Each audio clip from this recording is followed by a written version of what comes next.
Welcome dear students. RS mains की examination की तैयारी के तहत हम लोग रीड कर रहे हैं आरएस मेंस का पेपर सेकंड की यूनिट सेकंड हमारी चल रही है और यूनिट सेकंड का भी टॉपिक परमाणु की संरचना से संबंधित जो टॉपिक है वह हम पढ़ रहे हैं। आज की क्लास में हम बात करेंगे परमाणु की संरचना का जो टॉपिक है उस टॉपिक में से 5-5 अंक के कौन कौन से प्रश्न पूछे जा सकते हैं। संभावित प्रश्न एनसीईआरटी बेस्ड हमारी क्लास है और प्रयास है कि आपके अच्छे मार्क्स आएँ। कोई भी जो टॉपिक है जो जनरल टॉपिक है और सबको आना चाहिए, आर्ट्स के स्टूडेंट्स की दृष्टि से भी इम्पोर्टेंट है, साइंस के स्टूडेंट्स की दृष्टि से भी इम्पोर्टेंट है, ऐसे टॉपिक हमने इसमें शामिल किए हैं। 2-2 नंबर के प्रश्न जो हैं वो मैंने पिछली क्लासेज में आपको बताए हैं। आज की क्लास में 5-5 अंकों से संबंधित प्रश्नों पर चर्चा होगी। कौन कौन से 5-5 अंक के प्रश्न आज की क्लास में मैंने शामिल किए हैं, ध्यान से देखेंगे। देखिए, पहला प्रश्न मैंने शामिल किया है इलेक्ट्रॉनों की खोज। इससे संबंधित 5 नंबर का प्रश्न पूछा जा सकता है। हो सकता है आपके दिमाग में ये बात हो कि इलेक्ट्रॉन की खोज का जो प्रश्न है वह 2 अंक का ही हो सकता है, लेकिन मैंने यहाँ पर 5 अंक में इसको शामिल किया है। दूसरा है प्रोटॉन की खोज, यह भी 5 अंक का प्रश्न आप लोगों से पूछा जा सकता है।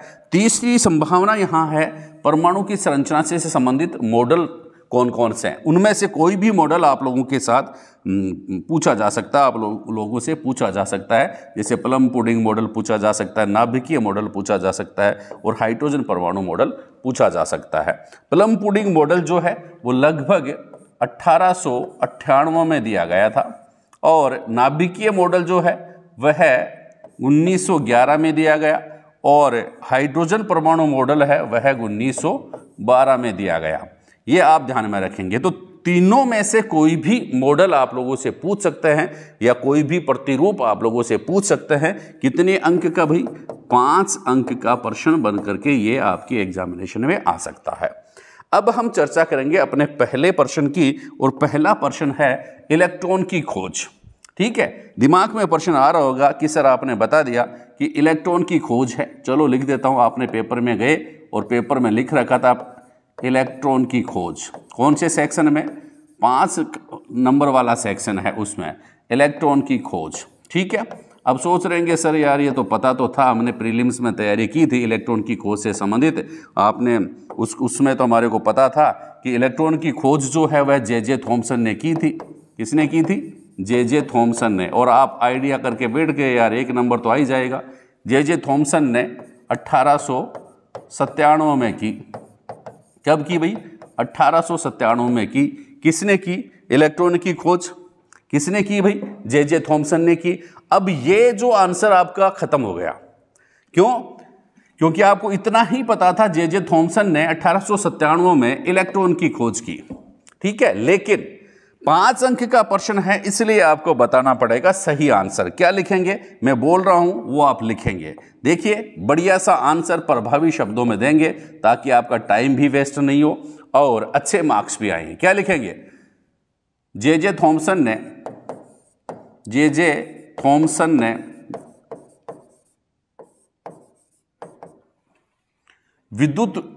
एक विद्युत विसर्जन नलिका में, देखो ध्यान रखना ये शब्द जो मैंने प्रभावी शब्द इसमें, जे थॉमसन ने एक विद्युत विसर्जन नलिका में, प्रभावी शब्द ध्यान में रखेंगे। ये शब्द आपको याद करना है, विद्युत विसर्जन नलिका, क्योंकि इसके बिना अपना आंसर थोड़ा सा अधूरा हो जाएगा। विद्युत विसर्जन नलिका में, ठीक है, उच्च निर्वात पर, सिंपल सी बात लिखूंगा, 5 नंबर का प्रश्न आपका तैयार हो जाएगा। उच्च निर्वात पर उच्च वोल्टता प्रवाहित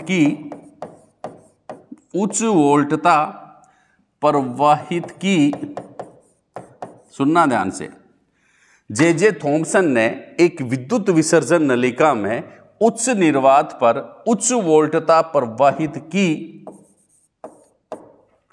तो समझ गए बात को? क्या ध्यान में रखेंगे? जे थॉमसन ने एक विद्युत विसर्जन नलिका में उच्च निर्वात, ये भी शब्द काम के हैं भैया, उच्च निर्वात पर उच्च वोल्टता प्रवाहित की या उच्च वोल्टता की विद्युत धारा प्रवाहित की, तो उसने देखा कि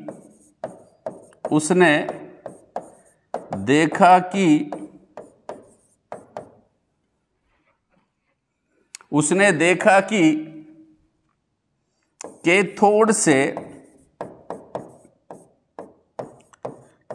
से एनोड की ओर, सुनना ध्यान से, कैथोड से एनोड की ओर, एकदम प्रभावी शब्दों में मैं आंसर खत्म करूंगा, कैथोड से एनोड की ओर।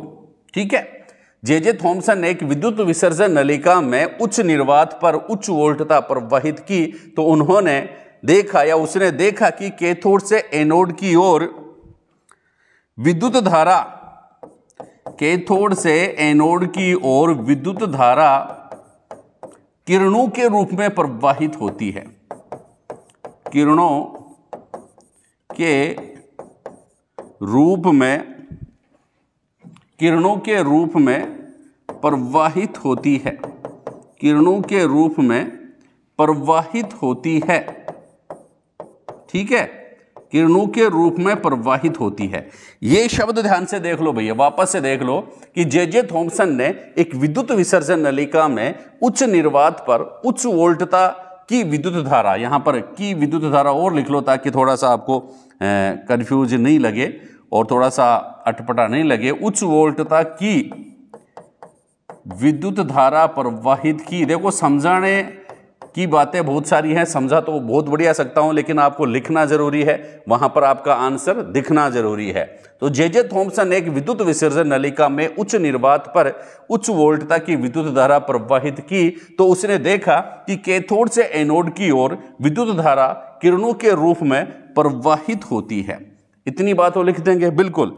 इन किरणों को, अब और मैंने थोड़े से वापस से कलर चेंज करूंगा, इन किरणों को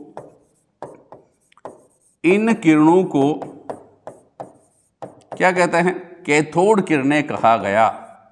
इन किरणों को कैथोड किरणें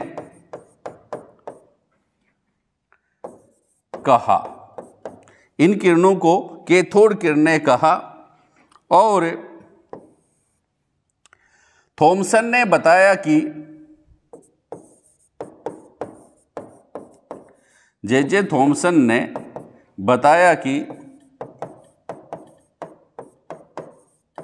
क्या बताया कि ये कैथोड किरणें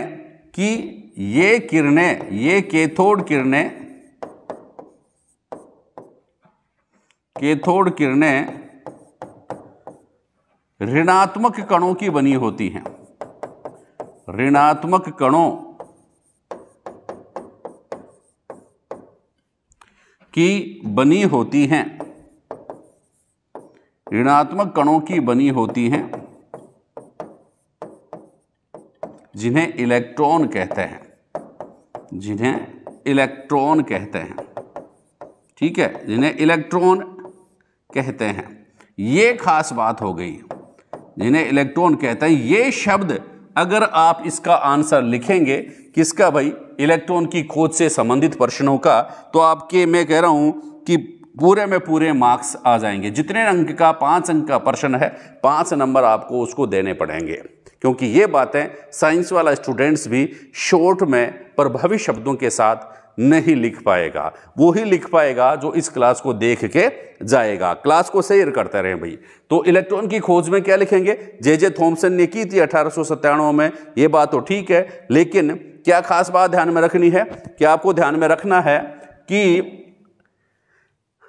जे थॉमसन जो था उसने एक विद्युत विसर्जन नलिका का प्रयोग किया था। कैसे किया था समझा भी देता हूं, थोड़ा सा आपको ध्यान में रहेगा कि जे थॉमसन ने क्या किया, एक विद्युत विसर्जन नलिका ली थी। ये विद्युत विसर्जन नलिका अलग कलर में मैं बनाऊंगा। ये विद्युत विसर्जन नलिका ली थी भाई, इस प्रकार की विद्युत विसर्जन नलिका आती है। ठीक है, इसमें यहाँ पर एक निर्वात पंप लगा होता है। क्या लगा होता है? निर्वात पंप लगा होता है। और यहाँ पर 2 इलेक्ट्रोड लगे होते हैं, 2 इलेक्ट्रोड लगे होते हैं। ठीक है, एक निर्वात पंप लगा है, इलेक्ट्रोड लगे हुए हैं। इन दोनों इलेक्ट्रोड को उन्होंने क्या किया? उच्च वोल्टता से जोड़ दिया, बहुत अधिक वोल्टेज से विद्युत धारा इसमें प्रवाहित की।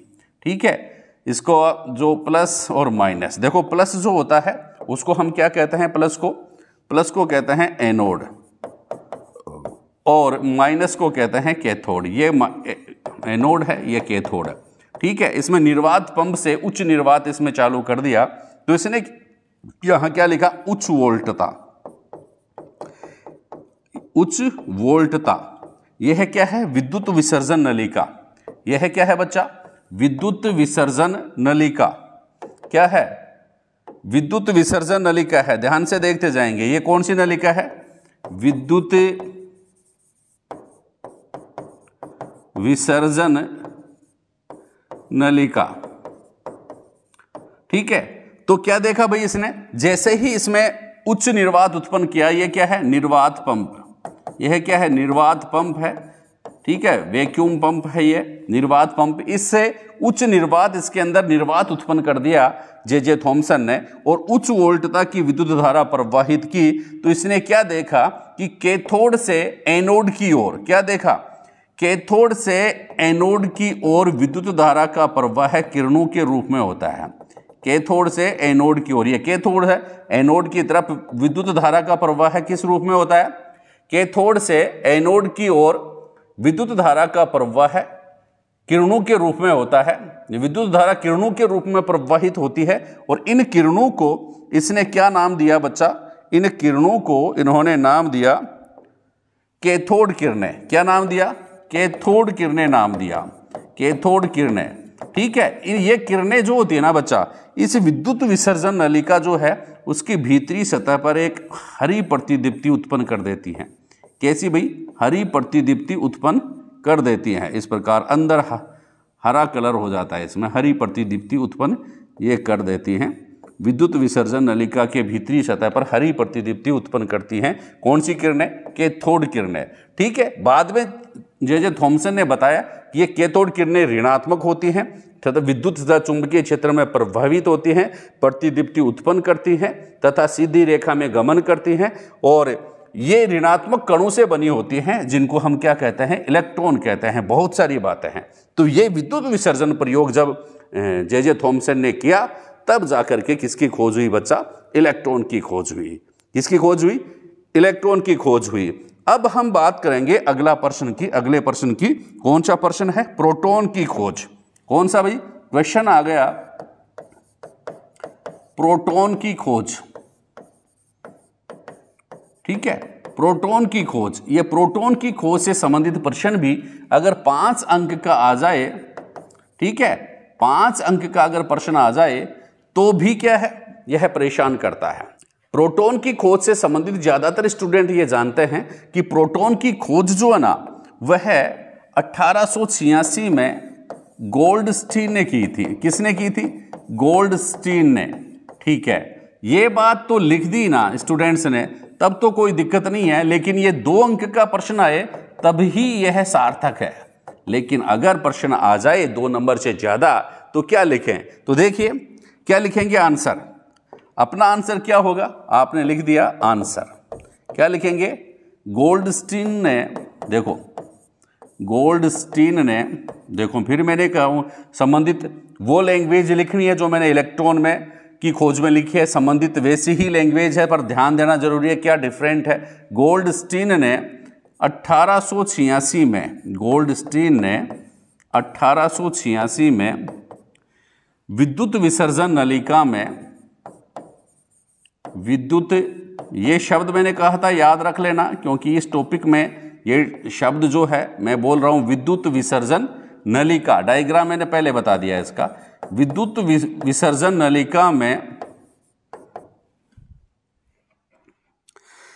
एनोड तथा, ध्यान से देखना भाई, गोल्डस्टीन ने 1886 में विद्युत विसर्जन नलिका में, विद्युत विसर्जन नलिका में एक एनोड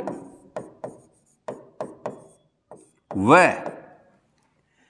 एक छिद्रित कैथोड, यहां पर डिफरेंट क्या है, छिद्रित कैथोड है। कैथोड जो है ना वो छिद्रित है। एक छिद्रित कैथोड लगाकर, सुनना ध्यान से, लगाकर। 5 अंक का प्रश्न है, आंसर ऐसे लिखना है। क्या लिखेंगे? गोल्डस्टीन ने 1886 में विद्युत विसर्जन नलिका में एक एनोड व एक छिद्रित कैथोड लगाकर निम्न दाब पर, देखो तीसरी लाइन में क्या लिख रहा हूं, निम्न दाब पर, सुनना ध्यान से, निम्न दाब पर उच्च वोल्टता की विद्युत धारा प्रवाहित की। निम्न दाब पर उच्च वोल्टता लिख देंगे, अरे लिख देंगे ना भाई, निम्न दाब पर उच्च वोल्टता की विद्युत धारा प्रवाहित की। निम्न दाब पर, ये शब्द ध्यान में रखेंगे क्योंकि इन शब्दों से ही आपका आंसर प्रभावी होगा। निम्न दाब पर उच्च वोल्टता की विद्युत धारा प्रवाहित की तो उसने देखा कि एनोड से कैथोड की ओर, समझ रहे बात को, उसमें कैथोड से एनोड की तरफ था। यहां पर क्या बात लिख रहा हूं मैं कि एनोड से कैथोड की ओर, एनोड से कैथोड की ओर किरणें निकलती हैं। एनोड से कैथोड की ओर किरणें निकलती हैं, किरणें निकलती हैं। इन किरणों को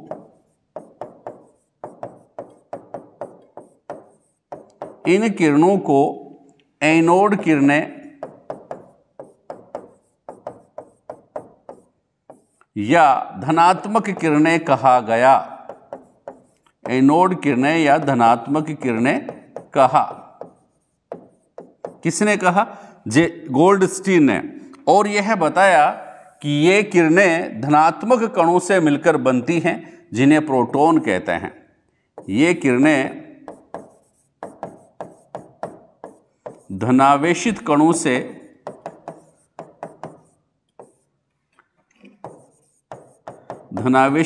से मिलकर बनी होती हैं।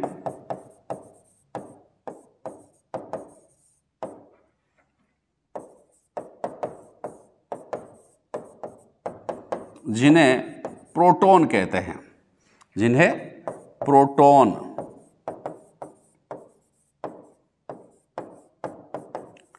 इस प्रकार गोल्डस्टीन ने प्रोटॉन की खोज की। इस प्रकार गोल्डस्टीन ने प्रोटॉन की खोज की। यह सिंपल सी बात आपको बतानी है। 5 अंक का आपके पक्के हैं। कौन कौन से? इलेक्ट्रॉन की खोज का 5 अंक का प्रश्न और प्रोटॉन की खोज का 5 अंक का प्रश्न अगर आपसे पूछा जाता है तो आंसर ये जरूर बताएं।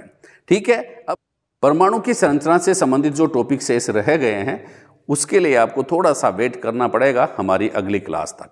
अगली क्लास में हम आपको बेहतरीन तरीके से इन टॉपिक्स को बताएंगे, समझाएंगे और कैसे लिखना है एग्जामिनेशन में यह आपको बताएंगे प्रभावी शब्दों के साथ। तब तक आप पढ़ते रहें, आगे बढ़ते रहें। थैंक यू, धन्यवाद।